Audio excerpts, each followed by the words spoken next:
What's up? It's Matt. We are back with another live today. It's not a restaurant expert, but he's a business expert and he's got a great message. Usually I interview restaurant people Monday, Wednesday, and Fridays. Today I've got a friend of mine, Tony Grebmeier from Denver, Colorado. What's going on? Hey, I'm a restaurant expert. I eat in a lot of restaurants. I like food. Come on, I can be one of the guys you have on the show. Okay, well, you're now a restaurant expert. Love it. I'm good, man. So cool to be here. 5 minutes before the show starts, you're in a pool, and I'm like, I'm working. What is wrong with this pitcher? Yeah, I was floating back there in that bad boy right before we got live here. I needed a break. My Monday wasn't going how I wanted it, and I'm like, you know what? I'm going down to the pool for 20 minutes, get some vitamin D, and just get my mind right. I love that. That's a great way and a great perspective to just shift wherever you're at. Like, just take a 5 minute walk outside or go swim in the Yeah. pool. I love it. So tell everybody who you are. My name is Tony Grebmeier. I've been in business for about 24 years, own a current fulfillment company with a lifelong neighborhood friend. Grew up in Santa Cruz, California. Started our company called Ship Offers in 2001 in my garage. Out in California, moved to Colorado the last 10 years. We've been working hard. At the end of the day, I help people who have dreams find ways and products and services that we offer to go live out and fulfill those dreams. And every single day I wake up with purpose and passion to go help the world be a better place. You can't go wrong with that. So my reason for wanting to talk to you today is we're in a time of uncertainty, and there's a lot of people that haven't been through a negative spot in their life like this. I guess you could say unfortunate that 2008 I lost about $1 million. My dad lost a bunch of money. My brother, we lost our business. We were closing it, but didn't plan on closing it the way it happened. So when all this happened the last couple of months, and we've had tough weeks with our company, we've had great ones. We had an amazing one last week. I think a lot of people that this is uncharted water for them. It's hard to get your mind right when you turn on Facebook, it's negative. You turn on the news, it's negative. You go to your work, it's negative. So I know you've got the BeFulfilled journal. You're a very inspirational guy. I love the content you put out online. I guess talk to us about maybe some ways that people can get through all the negative and get back on the positive track. I love it. And first, I got to say thank you very much. On top of running a business, I've been married for coming up on 22 years next week. I have two boys. They're grown, right? My wife and I talk about it all the time. They're no longer little kids running around. They're 21 and 19. And so I'm a father. I'm a brother. I'm a son, and I hope I'm a lot of people's friends, because what I've realized around this whole deal that you just kind of mentioned, you have to have a good support system when you're going through life. And most of us can come into, no one cares, so I'm just going to isolate. I'll back up even further and say, I almost took it all. I almost ended all of my life, blew up basically my marriage, blew up my business, blew up my finances. In 2008, I said to my wife at the time, I'm like, hey, I'm out of here. And basically it was going to just say, see you later. And it was the complete opposite, because, I guess I was given an opportunity to do something different, and that was to change the upstairs. I was looking out at the world, hoping the world would solve my problems. Instead, I realized I needed to figure out what was wrong. And so I kept looking at the problem all day long and just being like, well, I'm broke, my marriage isn't working, my business isn't working. And one day, my buddy knocked on my door, John Montezeri, and he said, Tony, your life has meaning and purpose, but what you're doing right now doesn't. And so I really spent the last 13 years or so living on those words, right? We're almost at 13 years. Living in meaning and purpose. What does meaning and purpose have? Well, my focus can't be on what's going on out there. My focus has to be going here. And what's going on here is what I really have control over, right? My neighbor Todd always tells me we need to create the positive news network. And we're both saying nobody would want to watch that. Everybody loves the whole concept of, there's this old saying, if it bleeds, it leads. It's in the news, right? If it's a bad, tragic story, people are like going to click on it. It's like clickbait 24/7. And so I had to go back to the drawing board and say, why wasn't I happy? Why was I almost $1 million in debt? Why was my marriage like where it was? Why was my business the way it was? Why was I an alcoholic? Why was I addicted to drugs? Why was I thinking the way I was thinking? It's because I had never stopped to realize there was a different way to live your life. And when my friend John said meaning and purpose, my entire life changed.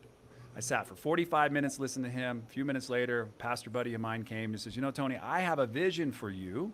I see you up on stage sharing your message, doing this, this, and this. I couldn't see it, but somebody could see it in me. And that has helped me to change more or less the idea of flipping the switch. There is a lot of negative, but if you focus on the negative, there's going to be more. What is the positive you can focus on today in your life? Well, you're breathing. Yep, got a pulse. Wow, I can see. I'm live on the internet. You've got some good connection. I've got good connection. There's a pool behind you. There's a board of people behind me. There's electricity. I mean, there's a lot of simple things I can do to get into like my attitude of gratitude right now, to realize that, yeah, it may be bad, but I can do something about it. And I can change me and my attitude, because that's the only thing that I have control over today, is how I show up. And so when you're talking about, the economy, Jim Rohn has this favorite quote. I use it all the time. What's the last 6,000 years look like? Difficulty mixed with opportunities. What's the next 6,000 years look like? Pretty much the same thing. So what are you going to do about it? Well, what are you going to do about you? And so I just really went inward dive over the last probably 90 days, even the past 90 days since, COVID kind of got started. I had control over a lot, right? I'm running a business. We're trying to keep everybody under control, meaning a lot of people had panic. I'm panicked. Like, what are we going to do? How are we going to grow this business? Are we going to close the business? Like, all of these thoughts come, and then it's just like what they do in TV. It's called timeout. Let's get back to the basics. All right, cool. So what do we have control over? Well, people have a job. We have a service. We're offering products and logistics services for marketers in the health and wellness space. And that hasn't changed. So why are we going to panic? Amazon's business is growing up, just blowing up, with tons of people ordering because they're worried about the life and everything going on. And so, hey, we have supplies that people like. So let's just focus on helping our customers first and foremost. So we started picking up the phone and started just being a human and checking in on our customers. Not trying to sell anybody anything. Hey, how are you? What can we do to help you? No, I'm good. Well, we're here to help you. And that's what I realized. That was my message to myself. So then I could in return be my message to my team. And in return, that can be the message we give to our customers, is like, we need to check our pulse and just realize, hey, you know what? There's a lot of horrible stuff going on in the world. I want to have a voice. I don't want to just put a thought out there into the world and then have all the feedback coming back like, this guy doesn't care. All he's doing is trying to make money. That's not it. I care about my people first and foremost. The people in my house, my people who are in this office, the people that I work with, and I want to make sure that you, Matt, you're in a good place. How can I be of service? What can I do? Nothing has changed over the last 12 years since my friend knocked on my door than the idea of caring. And that's what I think we all have a responsibility right now to do, is to care. To stop thinking it's somebody is hurting you and saying, hey, you know what? They're hurting themselves and I'm just a reflection in their way. And I need to realize that I have control over my thoughts and my actions today. So get into gratitude and start being thankful for where you're at, not where you want to be. Then you can get into focus on what do you need to do to get to where you want to go. That's pretty deep. And I agree. I think a lot of times, though, what I find, and this has helped me, I think failure helps people. I think a lot of people don't fail either early enough or often enough. I never forget, like, you watch the NFL teams, they go through a season, the Patriots or whoever it is are like undefeated, or they're going to lose a game. And I always say, like, if I was them, I'd want to lose a game, because I would want to get a little angry that something didn't go my way, so that the next couple weeks, like my son's football team last year, his freshman team, they were, they were stacked. They were great. And they had a tough game against a school that should have destroyed them over in Ohio. We don't typically play them. It's a big private school, and they should have beat them. And they didn't. They lost. And I'm like, yeah, I'm glad it got out of the way, because now they can be mad and beat the people down the street. And these players at least understand defeat. And I think that's something a lot of entrepreneurs have. I deal with restaurant owners, a lot of them, and some of them are first time. Some of them are, got 3-4 stores, and they've had them the last 5 or 6 years. And man, they always say the eating's been good. Well, the eating's been good in the restaurant business the last 5 or 6 years, because all of us have been chowing down and getting food. What would you say to somebody to maybe how they can address failure right now and like not give up? Because there's that mindset that, man, I'm going into my restaurant today, sales are terrible, people aren't coming in. One, I love the idea they might not be picking their phone up and asking people to come by and say hi, maybe have a cup of coffee or something. But what would be some things you would tell entrepreneurs out there that are experiencing a downtime of failure the first time that maybe helped you get out of it? Well, if we can flip this and keep it in restaurant owners, I mean, I'll speak to that, because that's something that Okay. I walked into a coffee shop this morning. I walked into Starbucks, and I said to the gentleman, who was taking a break, I'm like, "How you doing?" He's like, "Man, it's good." I said, "How's biz?" Mondays are tough. I said, "Man, I just think in my head, Mondays would be awesome. People probably need a cup of coffee to get their week started." He's like, we've seen different things happen. And I said, "So what made the biggest difference when you were kind of opening back up?" He says that the owners and the people were smiling through masks, like their expressions on their face were lit up. They were out trying to social distance, hand out samples, and welcome people. You should still be doing that, not just because business is somewhat okay. Like, you should be trying to figure out how to serve your community. Like, what can you do today? I hope that the trash that's around the outside of your business is completely picked up. I hope that there's no weeds that you have picked up. Like, you made it that you're here to stay, not just, well, we're not doing too well.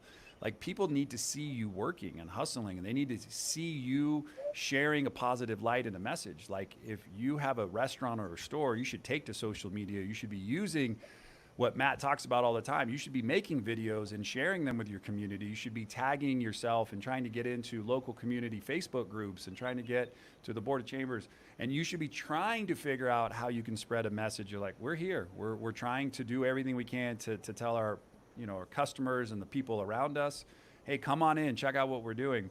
I truly believe it's different for everybody in every spot in the world. It's not going to be the same in Colorado as it's going to be in Cincinnati. It's not going to be the same as it is in Miami. But what you can do is work on you and your business and make sure that the people you have in your store represent your mission, your strategic kind of ideas for what you want the store to look like. And at the end of the day, direct all the complaints to you, and all of the praise, give it to your team on a daily basis, because they're uncertain. Is a paycheck coming next week?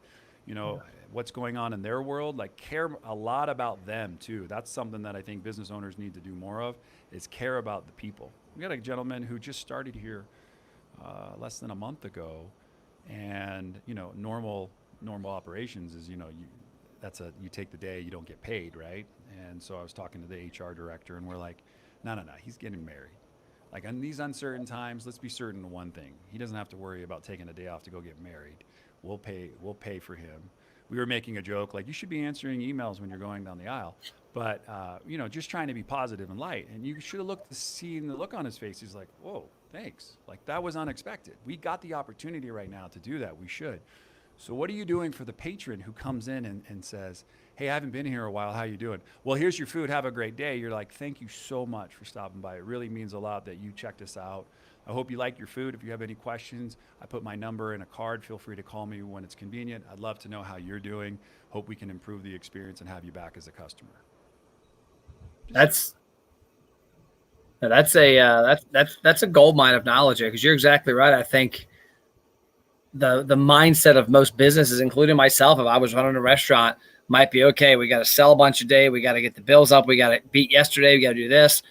They could probably get more of that if they paid more attention to that person walking in, instead of it being more of a transaction. I always talk about table touches. Take it to an extreme. I mean, a cookie doesn't cost a whole lot. There's little things in the restaurants don't cost a whole lot. Yeah, it might be hard to eat some expenses now, but you know what? Go over and above. Hey, you know what? I want to make sure your day goes even better.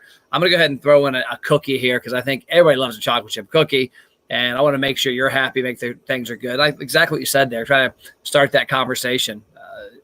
One thing you on a cookie, yep, that has a QR code, so it's and they can scan it on their phone, go right to your review page, and leave them a review, and just say, hey, a cookie to bring a smile to your face. Leave me a review. We'd appreciate it. It'll help both of us. I love it. The other thing you said, which cracks me up that you said this, because I actually did a picture about this about a week ago. I walked up to it's a franchise locally. It's a big name brand. We go there often. And the sidewalk in front of their building looked like there had been a parade on it and never been cleaned. Like, it was, I looked right. Even my son, who's 16, was like, man, what happened here? And it's like somebody just ignored this entire area. And to me, that made me think, well, y'all been doing the last couple months. Like, so you mentioned that you as a consumer, what are some things that catch your attention as an entrepreneur and as a consumer when you come into situations like that? A lot of things, especially because I eat every single day. I eat 2 to 3 meals, and most of my meals when I'm at work, I'm either using an online service to deliver them, DoorDash, Grubhub, some of these services. I'll tell you, my experience has also been a buddy of mine's birthday today is in Orlando, and I'm here in Colorado. And so I was on the phone. I'm like, hey, I'm going to send you some food. He's like, no, you don't have to do that. I said, man, my pleasure. Send me your address. I'm gonna Uber eat some food. And in the little note section, I wrote, it's his birthday. And so I gave him the birthday. He sends me a photo back with a bag, happy birthday, IN, with a big smiley face and everything. That's going above and beyond, right? Doing just a little extra. So when you ask me about like walking up and it looks like a parade existed, well, then my questions in my head go, I may not want to eat here because the food inside may look like a parade too. It's just a bunch of thrown together stuff. It's not the same passion that you first opened your business. The other thing that you said, though, I hope people hear, is that if you don't do the little things now, you may not have a business to come to in a couple weeks or a month, because people are out right now looking for the people who were there for them when it was the tough times, so then they can celebrate with them during the good times. I love it. Now I want to switch gears a little. Tell me about the BeFulfilled journal. Talk about the BeFulfilled, your podcast. Sure. I mean, everything I do on a business level is about professional fulfillment. We're all helping entrepreneurs live out their dreams. And when I was talking about 2008, I wasn't personally fulfilled. I was probably very hopeless, and my life didn't have much meaning. And so once I kind of tackled what was going on, then I realized, wow, there's a lot of knowledge that I've been sharing with people throughout the years, and people would say, like, you should do something with that. And I wrote courses and put little 5-day free courses together, or tried to sell this or that. And I was like, you know what? That's not what I want to spend my time doing. I want to spend my time sitting with another human being and talking to them about where they're at, and give them a tool. Give them a tool that I think that could potentially help them if they were willing to do the evaluation, the investigate on what's going on inside, put pen to paper, get it out of their head, because at the end of the day, we are filled with a lot of thoughts, worry, and what's going on. So if we can transfer the fantasy, the ideas that we're uncertain if they're even going to be certain, down onto paper, we at least begin to say, all right, now I've got some ideas and some context around them. So I created a journal that helps you. It's kind of like a 12-week planner, and it takes you through 12 lessons. And those lessons are really just to help you evaluate where you're at and maybe where you'd like to go. And it's a roadmap to help you get there. And at the end of it, I truly believe you'll be more fulfilled in your life in a lot of areas, in your health, your wealth, your business, your personal relationships. But you'll find something most important, and that is you are now going to be a priority again in your life. Not in a selfish, self-centered, egotistical way, but just like, you know what? Before you can help anybody else, you need to help yourself. And so the journal was the catalyst to then help me with the podcast.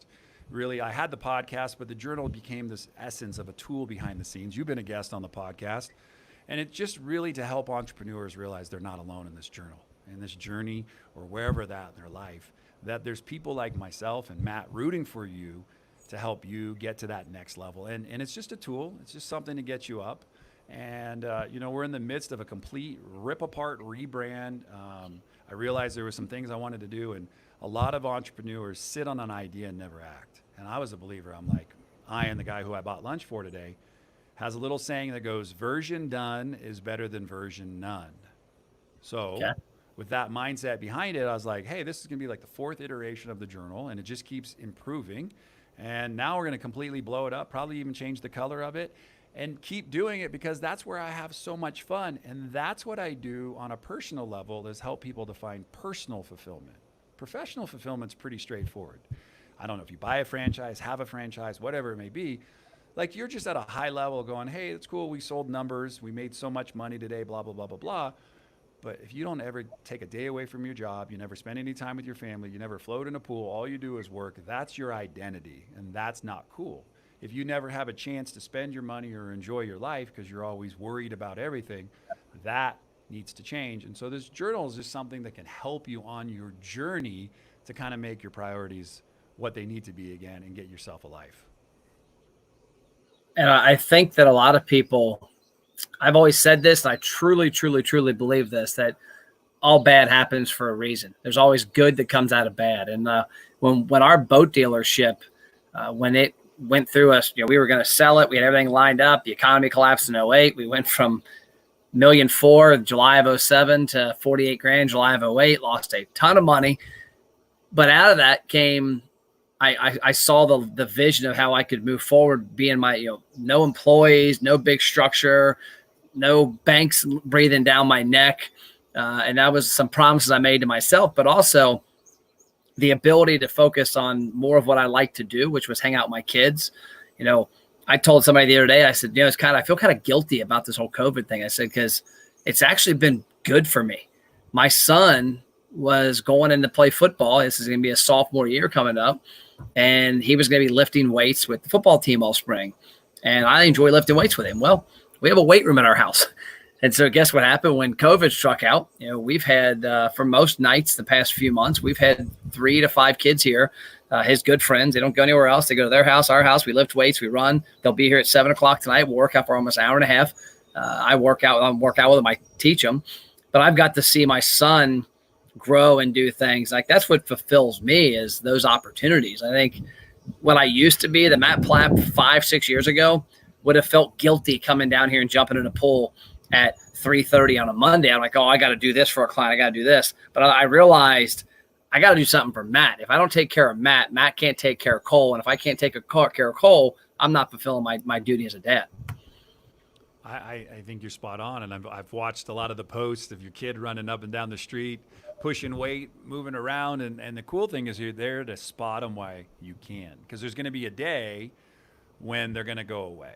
Right? They're going to leave. They're going to go start their life. And they're going to always look back and saying, my dad was there, or my mom was there, or, it was so cool to have my brother there. COVID has been so different for so many people. And I'm not here to talk any negative. I'm here to just talk about the positives. Yeah. During COVID, I got my identity back. Like I literally have gone on this like inward journey, even though like I thought I started it 12 years ago. It's the next chapter in the evolution of who I am as a human being. And what I realized was, you've seen me. I don't know. You went out to dinner with me a couple times. I always have a hat on. Yeah. I haven't worn a hat, but I think 3 times in the last 90 days.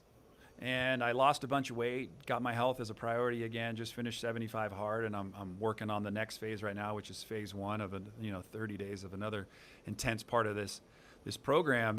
And what it's made me realize is I wasn't really doing the jumps in the pool. Now I've got a bike, my wife got a bike. We're out riding our bikes every day, or practically every day together. We're spending quality time. I've been on a couple bike rides with my kids. And prior to that, I hadn't been on a bike ride with them in 10 or so years because they were busy and I was busy. And so COVID for me has really been an opportunity to flip the switch and to reset what is important again in my life. So I wrote a journal. Wow, congratulations, whoop-de-doo. If you don't live it and preach it and live by it, it's just a bunch of paper and it has some words on it. And so it's really got me to reinforce my commitment to myself, so then I can go out and help people as well. So it's been one of the most impactful times of my life. And I think most people would say it's been impactful as well, but I'm only looking at the positives. I'm not looking at what I don't have control over. And that's my message today for anybody listening is there's a lot of things you can't control, but if you do want to get behind the BLM, if you want to get behind, disproving this myth or that myth or saying this, hey, you do what you do.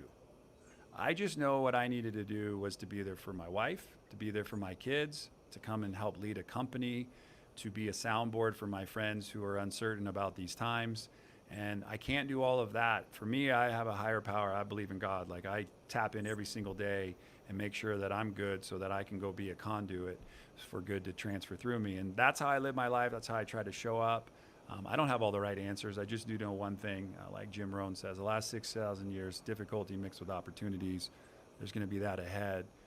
So I'm just going to be my version of the Positive News Network. I'm going to try to be there for people instead of being a negative. I'm going to just show up and be a positive. So last topic, talk about fitness and the why behind it. Because I know a lot of people that are entrepreneurs. I look at them like, man, if you had that part of your life together, it would allow you to do so much more and also so much more with your family. Talk about your fitness journey. Yeah, man, I've yo-yoed all my life because of the restaurant industry. No, I will tell you, I have probably struggled my entire life. Anytime I was nervous, doubtful, worried, something was going good, something was going bad, I was always looking to eat. I was always looking to, fill the emotions inside with, a cookie or this or that. And, my metabolism more or less has slowed down as I reached mid 30s. And by the time I was in my 40s, this is my second or third up and down. Like I was 272, got to 208. That was like my lowest. And then I've kind of done that 2 or 3 times. And my journey has not been a straight line. Neither is being an entrepreneur. And if you're not willing to understand why you do what you do, you're going to just do it again. So Andy, created this free program, 75hard.com, and I have a disclaimer around it. Like, it's not a diet. It's not anything other than it'll change your mindset. And I think that's the thing that I needed the most, was because food for me needs to be fuel, not something I just do because I'm bored. And that was probably the biggest switch for me, is that, the thing that I love most is having a conversation. I can't eat right now trying to talk to you. I could drink, I could stay hydrated, and then I kind of liked exercise. I was a 3-time All-American water polo player. I've been in the pool since I was 13, out of the pool by the time I was like 24. I used to spend between 4 and 6 hours a day every day when I was in high school and college in the pool. That was my life. Every single day I was doing something. And then when I got into my 40s, I just became a workaholic again, and I stopped taking care of me. And I know that I posted a photo like a week and a half ago with the caption of, like, when I took my shirt off and I looked at myself in the mirror, I said, how the hell did I get boobs? Like, how did that happen? Me. Yep. And I literally said, that's it. Like, let's do this. And I flipped the switch, took my first selfie, worked my butt off on a program where if you don't do one thing, you have to start all over. And I'm not a person who wants to start over. I don't like doing that. And so I got to the 75, I took my photo, wrote what I thought. It was the first time in probably my lifetime that I read 5 books over 75 days. My wife and I logged probably between 300 and 500 miles combined, riding our bikes every single day, worrying about our health, hired our trainer back. You know what's that has done? That has made our household. Now we're eating dinners outside. We're laughing, we're talking about things.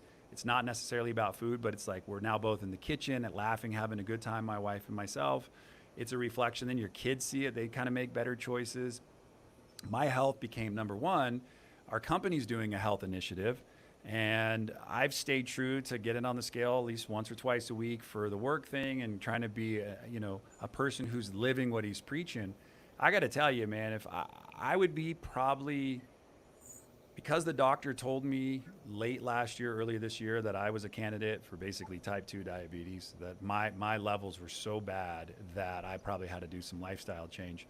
I can't wait to be able to go get my blood tested and him to say, what did you do? And I said, took care of myself, like what you should do. And I agree with you. There's a lot of entrepreneurs. Cortisol gets released when you're stressed, and a lot of people, their stress is in their belly, and it's going to catch up with you. And I used to eat at a Claim Jumper, and they used to have a Widowmaker burger, and I always used to order it because I like the name. And then I started thinking, I'm like, I don't want that to happen. And so now it's just making smarter choices, better decisions, and helping to be a catalyst for other people to make those decisions. It was one of my best posts that I put out there, and it was simply just my story and a transformation before and after. The private messages, I got one today from a guy saying, because of your post, I've decided to take my health serious. That's all I'm after. That's me being of service. That's the same thing the journal serves. That's the same thing I show up in my neighborhood to be of service, to go help people today to be a better version of themselves. So I was so grateful that I said yes to not knowing what I said yes to. My buddy Adam Miller, who posted it, is in just the best shape. He looks like Thor. He looks like Hercules. He looks like, oh my gosh. And because he decided to get his health and life back together, and now he's living, fishing, having fun, wakeboarding, and doing all those things because he can again. And that's like where you jumped in the pool today and we're floating around. Because you can again, because you made it a priority to flip that switch a couple of years ago where you're like, I need to just jump in the pool and give myself, the ability to just have 10 minutes in the sun for me. Because we're so busy helping others. And this is the last piece that I'll add to it, Matt. You can't want it more than the person you're trying to help. And if the person you're trying to help doesn't want it, doesn't matter what you do. You can talk to them until you're blue in the face. But when you find the guy who's like, you share a little and his eyes light up, it's like it's Christmas morning and you can see the twinkle in his eye, you know that person's ready for a change. And you spoke and said the right thing at the right time to the right person. And next thing you know, that person's going to be messaging you and saying, thank you so much for sharing that because I needed to hear it. And that's exactly what happened the day my friend John knocked on my door. I was ready. I just didn't know it. He shared it. He captivated my mindset. He said, this is meaning and purpose. And I said, I know I don't have it, but I want it, and let's go do it. And, some 12 years later, I talked to him over the weekend. We're laughing, having a good time. Speaking truth into me helps me to do the same every day for others. Well, man, that was deep. I love it. All amazing advice. If you're out there in the internet land, BeFulfilledJournal.com, get on there, check it out. I'm going to get one today. I just realized I didn't have one around. I was earlier looking for this. Like, I got to get one. So I'm going to get on there today and get one because I think I needed something a little different in my life. Thank you. Put thank you, and it'll save you 20% just right off the top. So just put thank you. Okay. Thank you. 20%. There we go. If you say thank you, get 20%. What if I work anywhere else? Well, cool. But I got to tell you, Matt, I may be a silent stalker of your content and what you're doing, and you're not just helping restaurant owners, and I mean that with all sincerity. Since a couple years ago, Spiros and Zach Benson and Marion, they all showed up at a dinner in Nashville, and you sat down, and you were an orange top to bottom, and afterwards we started chatting, and a couple weeks later a pair of orange Adidas show up, and I got to tell you, you got a big heart, and I love what you're doing, and I know deep down inside, sometimes people see us and think, hey, we're bragging or doing this. I'm like, look, man, I just want people to know that they're worthy and they deserve to be taken care of, and I just want to say thank you so much for the opportunity to come on here today and just do share a little bit of what I love. I love helping people, and I don't need anything in return. I'm very blessed to have the opportunity to be here today. I'm going to go into a VP meeting in just a few minutes with the same attitude that I brought today. Is like, how can we make Ship Offers a better company? How can we make our team a better company? How can we do everything we can do to improve? And it starts with looking inward first. I appreciate it. I love it. Thanks, brother, and have a great meeting. And can't wait for the next event to see you face to face again. I love it, man. Thank you. I appreciate you, man. Have another swim in the pool for me. I'm gonna go work out, then swim. All right. Thank you. See ya.